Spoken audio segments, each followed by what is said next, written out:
ಶಿವಾಲಯಗಳಲ್ಲೂ ಒಬ್ಬ ಚಂಡಿಕೇಶ್ವರ ಅಂತ ಇರ್ತಾನೆ. ಅದಕ್ಕೆ ನೀವು ಶಿವಾಲಯಕ್ಕೆ ಹೋದರೆ ಗಣಪತಿ ದರ್ಶನ ಮಾಡಬೇಕು, ಸುಬ್ರಹ್ಮಣ್ಯೇಶ್ವರ ದರ್ಶನ ಮಾಡಬೇಕು, ಪಾರ್ವತಿ ದರ್ಶನ ಮಾಡಬೇಕು, ನಂದಿ ದರ್ಶನ ಮಾಡಬೇಕು, ಶಿವಾಂಜಲಿ ಚಂಡಿಕೇಶ್ವರನ ದರ್ಶನ ಮಾಡಬೇಕು. 5 ದೇವರುಗಳನ್ನು ದರ್ಶನ ಮಾಡಿದಾಗ ಮಾತ್ರ ಈಶ್ವರನ ದರ್ಶನ ಮಾಡಿದ ಪುಣ್ಯ ಸಿಗುತ್ತೆ. ನೀವು ನಮಃ ಶಿವಾಯ ಅಂತ ಏನು ಅಕ್ಕಿನಲ್ಲಿ ಹೇಳ್ಕೊಂಡು ಬರ್ತಾ ಇರ್ತೀರಾ, ಇದೆಲ್ಲ ಕೂತ್ಕೊಂಡು ಕೌಂಟ್ ಮಾಡ್ತಾನೆ. ನೀವು ದೇವ್ರ ಮುಂದೆ ಬಂದು ನಿಂತ್ಕೊಂಡ ತಕ್ಷಣ, ಸ್ವಾಮಿ ಈ ಭಕ್ತ 1114 ನಮಃ ಶಿವಾಯವನ್ನು ಹೇಳಿದ್ದಾರೆ, ಅದರಲ್ಲಿ 14 ನಮಃ ಶಿವಾಯದಲ್ಲಿ ಅವನ ಜ್ಞಾನ ಆ ಕಡೆ ಈ ಕಡೆ ಇತ್ತು, ಆದರೆ 1000 ನಮಃ ಶಿವಾಯ ತೃಪ್ತಿಯಾಗಿ ಹೇಳಿದ್ದಾರೆ ಸ್ವಾಮಿ, ಅವನಿಗೆ ವರ ಕೊಡು ಅಂತ ಆ ಚಂಡಿಕೇಶ್ವರ ಸ್ವಾಮಿಗೆ ಹೇಳ್ತಾರಂತೆ. ಸ್ವಾಮಿ ತಥಾಸ್ತು ಅಂತಾರೆ. ನೋಡಿ, ನಮ್ಗೆ ಗೊತ್ತಿತ್ತಾ ನಮಗೆ ವರ ಸಿಗುತ್ತೆ ಅಂತ, ಫಲ ಬರುತ್ತೆ ಅಂತ ಗೊತ್ತಿತ್ತಾ? ನಮ್ಮ ಏಕಾಗ್ರತೆ, ನಾವು ಆ ಕ್ಯೂನಲ್ಲಿ ಬರುವಾಗ ಏನು ಏಕಾಗ್ರತೆಯಿಂದ ನಾವು ಪೂಜೆ ಮಾಡ್ಕೊಂಡು ಬಂದಿದ್ದೀವಿ, ಸ್ವಾಮಿ ಧ್ಯಾನ ಮಾಡ್ಕೊಂಡು ಬಂದಿದ್ದೀವಿ, ಧ್ಯಾನದ ಫಲವೇ ಸ್ವಾಮಿ ಕೊಟ್ಟಂತಹ ಪುಣ್ಯ. ಈಗ ಸ್ವಾಮಿಗೆ ಕ್ಷೀರಾಭಿಷೇಕ ಆಗ್ತಾ ಇದೆ. ಆ ಕೆಳಗಡೆ ಸೋಮಸೂತ್ರ ಅಂತ ಹೇಳ್ತಾರೆ. ಸೋಮಸೂತ್ರ ಅಂದರೆ ಪಾರ್ವತಿಯ ಭಾಗ. ಕೆಲವರು ಏನು ಅಂದ್ಕೊಳ್ತಾರೆ, ಶಿವಲಿಂಗ ಅಂದರೆ ಕೆಳಗಡೆ ಒಂದು ಸುತ್ತಿರುತ್ತೆ, ಕೆಲವು ಸ್ಕ್ವೇರ್ ಆಗಿರುತ್ತೆ, ಕೆಲವು ಅಷ್ಟಕೋನಗಳಿರುತ್ತೆ, ಅದು ಪೀಠ, ಅದರ ಮೇಲೆ ಸ್ವಾಮಿ ಕೂತಿದ್ದಾನೆ ಅಷ್ಟೇ ತಿಳ್ಕೊಳ್ತಾರೆ ಹೊರತು ಸೋಮಸೂತ್ರ ಅನ್ನೋದು ದೇವಿ ಭಾಗ.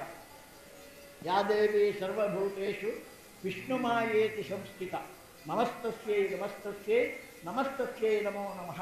ಆ ದೇವಿ ಭಾಗದಲ್ಲಿ ಸ್ವಾಮಿ ಇರ್ತಾರಂತೆ. ಅದರಿಂದ ಶಿವ ಶಕ್ತಿ ಎರಡೂ ಒಂದೇ ಕಡೆ ಇದ್ದಾರೆ. ಶಿವನಿಲ್ಲಾದ ಶಕ್ತಿ ಇಲ್ಲ, ಶಕ್ತಿ ಇಲ್ಲಾದ ಶಿವನಿಲ್ಲ. ನಾವೇನೇ ಮಾಡಬೇಕಂದ್ರೆ ಶಿವಶಕ್ತಿ ಸ್ವರೂಪವಾದ ಪರಮೇಶ್ವರನ ದರ್ಶನ ಮಾಡಬೇಕಂದ್ರೆ ಆ ಲಿಂಗವನ್ನು ದರ್ಶನ ಮಾಡಿದರೆ ಸಾಕು.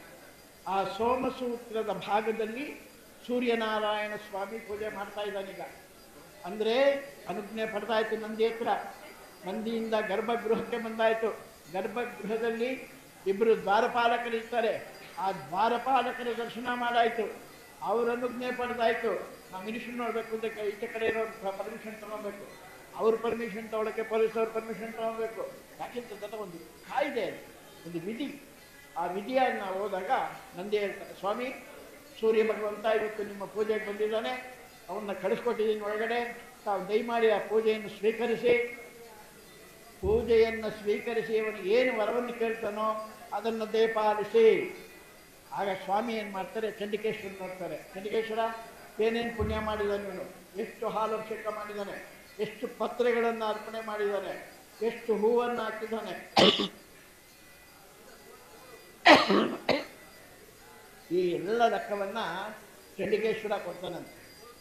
ಓಹೋ, ಇಷ್ಟೊಂದು ಪತ್ರೆ ಹಾಕಿದ್ದಾನ, ಇಷ್ಟೊಂದು ನಮಃಶಿವಾಯ ಹೇಳಿದ್ದಾನ, ಇಷ್ಟೊಂದು ಧ್ಯಾನ ಮಾಡಿದ್ದಾನ, ಇಷ್ಟೊಂದು ಹೂನಾರಗಳನ್ನು ಹಾಕಿದ್ದಾನ, ಭಕ್ತಿಯಿಂದ ನನಗೆ ವಸ್ತ್ರಗಳನ್ನು ಕೊಟ್ಟಿದ್ದಾನ.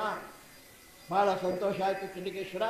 ಇವನ ಅಕೌಂಟ್ ಪ್ರಕಾರ ಈತನಿಗೆ ಬೇಗ ಅನುಗ್ರಹ ಮಾಡ್ತೀನಿ, ಈ ಅನುಗ್ರಹವನ್ನು ನಾವು ತಿಳಿಸುವಂತ ಅವರಿಗೆ ಅವರು ಹೇಳ್ತಾರೆ.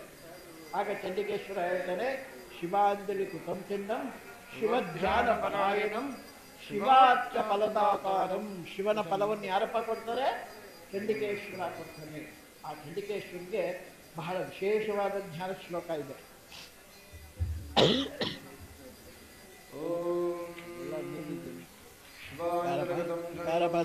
ಶಿವಧ್ಯಾನಪರಾಯಣಂ ಶಿವಧ್ಯಾನಪರಾಯಣಂ ಶಿವಾರ್ಚನ ಫಲದಾತಾರಂ ಶಿವಚಂಡೇಶ್ವರಂ ಭಜೆ. ಭಸ್ಮಾದೇಪನಗರಂ ತ್ರಿಪುಂಡ್ರವಿಲಸತ ಸಿಂಧೂರಚಿತ್ತಾನ್ವಿತಂ ಧರ್ಕಾಭಾವಕರೇಷು ಸವ್ಯಪ್ರಹರಂ ಚರ್ಮಾಂಬರೇಶೋಭಿತಂ ಶೂಲಂ ಕೃಷ್ಣಮೃಗಸ್ಯ ಲಂಬಿತಕರಂ ಸೂಡೇಂದುಬದ್ಧಂ ಹರಂ ಸೇವೆ ದೇವೃತರಂತಮಂತಮನಿಶಂ ವಿಕಾರಮೂರ್ತಿಂ ಶಿವಂ ವಿಕಾರಮೂರ್ತಿಂ ಶಿವಂ. ಈ ರೀತಿಯಾಗಿ ಆ ಈಶ್ವರನನ್ನ ಪೂಜೆ ಮಾಡಿದ ನಾವು ಆ ಫಲವನ್ನು ಚಂಡಿಕೇಶ್ವರಿಗೆ ಬಿಡ್ತಾರೆ. ಆ ಚಂಡಿಕೇಶ್ವರ ಈತ ಮಾಡಿರುವಂತಹ ಪೂಜೆ ಪುಣ್ಯ ಫಲ ಎಲ್ಲವನ್ನು ನೋಡಿ ತಕ್ಷಣ ಅವ್ರಿಗೆ ಅನುಗ್ರಹ ಮಾಡ್ತಾರೆ. ಏನು ಸ್ವಾಮಿಗೆ ಹೋದೆ, ದೇವಸ್ಥಾನಕ್ಕೆ ಹೋದೆ, ಪ್ರದಕ್ಷಿಣೆ ಮಾಡಿದೆ, ಯಾರೋ ಇನ್ಫ್ಲೂಯೆನ್ಸ್ ಇದ್ರು, ಒಳಗೆ ಕರ್ಕೊಂಡೋದ್ರು, ದರ್ಶನ ಆಯಿತು, ಪ್ರಸಾದ ಅರ್ಚಕ್ಕೆ ಪ್ರಸಾದನ ಕೊಟ್ಟರು, ಈಚೆ ಬಂದೆ, ನನ್ನ ಫಲ ಯಾವಾಗ ಬರೋದು ಅಂದಾಗ ಆ ಚಂಡಿಕೇಶ್ವರ ಹೇಳ್ತಾನೆ, ನಿನ್ನ ಫಲವನ್ನು ನಾನು ಬರೆದಾಯಿತು, ಇನ್ನು ನೀನು ಹೋಗಿ ತಗೊಬೇಕಾಗಿದೆ. ಬ್ಯಾಂಕಲ್ಲಿ ದುಡ್ಡು ಹಾಕಿದ್ದೀವಿ, ಚೆಕ್ ಕೊಟ್ಟಿದ್ದೀವಿ. ಚೆಕ್ ಕೊಟ್ಟ ಮೇಲೆ ಅಲ್ಲಿ ಹೊರಗಡೆ ಹೋಗಿ ಕ್ಯಾಶ್ ಆಗಲಿಕ್ಕೆ ಬರಬೇಕಲ್ಲ, ಅದುವರೆಗೂ ಕಾಯಬೇಕು 2 ನಿಮಿಷ. ಚೆಕ್ಕಲ್ಲಿ ಕೊಟ್ಟ ತಕ್ಷಣ ಕ್ಯಾಶ್ ಎತ್ತಿ ಕೊಟ್ಬಿಡಲ್ಲ. ಹಾಗೆ ಆ ಪರಮಾತ್ಮನ ಪೂಜೆಯನ್ನು ಮಾಡಿದ ಮೇಲೆ ಆ ಪರಮಾತ್ಮ ಆ ಚಂಡಿಕೇಶ್ವರನಿಗೆ ಹೇಳಿ ಚಂಡಿಕೇಶ್ವರ ನಮಗೆ ಪ್ರಸಾದವನ್ನು ಕೊಡ್ತಾರೆ. ಇದು ವಿಶೇಷ. ಇವತ್ತು ಆ ಸೂರ್ಯ ಪೂಜೆ ಏನಾಗಿದೆ, ಆ ಪರಮೇಶ್ವರನ ಬಳಿ ಇರುವಂತಹ ಶಿವಲಿಂಗದ ಸೋಮಸೂತ್ರಕ್ಕೆ ಅಭಿಷೇಕ ಆಗ್ತಾ ಇದೆ.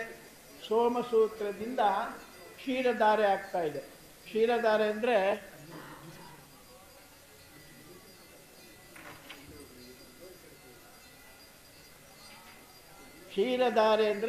ನಾವು ಧಾರಾಕಾರ ಅಂತ ಹೇಳ್ತೀವಿ.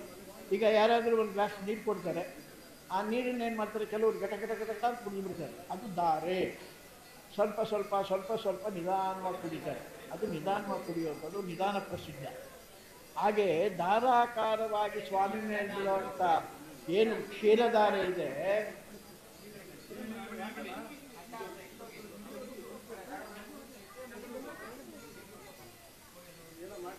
ಆ ಕ್ಷೀರಧಾರೆಯ ನಂತರ ಸ್ವಾಮಿ ಕಪ್ಪು ಲಿಂಗದ ಮೇಲೆ ಆ ಬಿಳಿಯಾಗಿರುವಂಥ ಹಾಲು ಬೀಳ್ತಾ ಇದ್ರೆ ಕಪ್ಪಗಿರೋ ಲಿಂಗ ಬೆಳ್ಳಗೆ ಕಾಣಿಸುತ್ತೆ. ಅಂದರೆ ಅದಕ್ಕೆ ಉದಾಹರಣೆ ಏನಪ್ಪ ಅಂದರೆ, ನಮ್ಮ ಮನಸ್ಸಿನಲ್ಲಿ ಬಹಳಷ್ಟು ಕತ್ತಲೆಗಳಿದೆ. ಬಹಳಷ್ಟು ಕತ್ತಲೆಗಳನ್ನು ನಾವು ಬೆಳಕು ನೋಡೋದು ಯಾವಾಗ? ಲೈಟ್ ಸ್ವಿಚ್ ಹಾಕಿದಾಗ. ಲೈಟ್ ಸ್ವಿಚ್ ಹಾಕಿದಾಗ ನಮಗೆ ಬೆಳಕು ಕಾಣಿಸ್ತಿಲ್ಲ ಅಂದರೆ ನಾವು ಕತ್ತಲಲ್ಲೇ ಇರ್ತೀವಿ.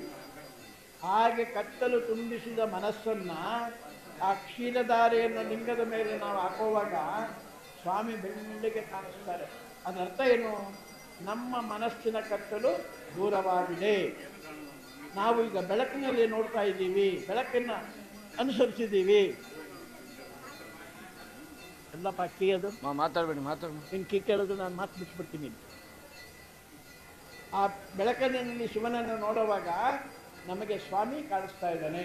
ನಮ್ಮ ಮನಸ್ಸಿನ ಕತ್ತಲು ಕೆಟ್ಟ ಭಾವನೆಗಳೆಲ್ಲ ದೂರವಾಗಿದೆ. ಇನ್ನೇನಿದ್ರು ನಮಗೆ ಪರಮಾತ್ಮನ ದರ್ಶನ.